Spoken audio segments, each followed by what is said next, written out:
నాకు తెలుసు ఇది చాలా ఆక్వర్డ్గా ఉందని. జానకి, నాకు ప్రాబ్లం పెళ్లి చూపులతో కాదు, వీళ్ళు ప్లాన్ చేసిన విధానంతో. నీకెవరో ఒకళ్ళని చూసి అక్కడే సంబంధం మాట్లాడేస్తాను.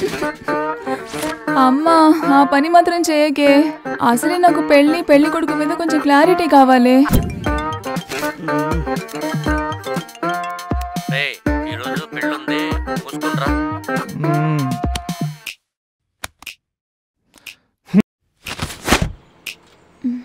లొకేషన్ పంపించారు. ఆ అబ్బాయి నువ్వు కలిసి లోపలికి వెళ్ళండి.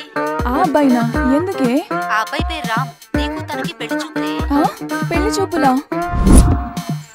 రామ్ గారు, ఇప్పుడు మిమ్మల్ని కొన్ని క్వశ్చన్స్ అడుగుతాను. వాటికి బాగా ఆలోచించుకొని సమాధానం చెప్పండి, సరేనా? బాగా ఆలోచించడం దేనికి? మనసులో ఉన్నది చెప్పేస్తే సరిపోతుంది కదా. It's up to you. మీ మొదటి ప్రశ్న. నీకే పిచ్చి, మీ మగవాళ్ళందరికీ పిచ్చి. ఏమన్నా అడిగితే ఓ పిచ్చి నవ్వుతావు. ఎలా కనిపిస్తున్నా నీకు? కామెడీగా ఉందా? అయ్యో జాను, నేను అలా అనలేదు జాను. ఆగు జానకి, ఎందుకంత కోపం? నేనేమన్నానని? నేను చెప్పేది కూడా ఒకసారి విను. నేను విన్నాను. ముందు నువ్వు ఆ వెటకరమైన నవ్వు ఆపు. జానకి, నువ్వు నన్ను ఎలా చూస్తున్నావో నాకు తెలీదు. నేను నిన్ను చాలా అద్భుతంగా చూస్తున్నాను.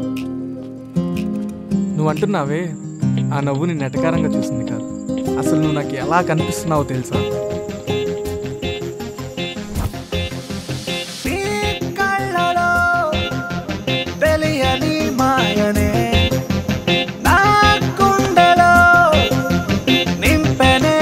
పర్వాలేదు, బయటికి నవ్వచ్చు. అరే అరే ఇదే వరం, ఇదో రకం స్వయం వరం అనే తగా నరం నరం నీ ప్రేమనే చలి జ్వరం. అమ్మా జానకి మాత, సారీ సారీ సారీ సారీ. అలా రా దారికి.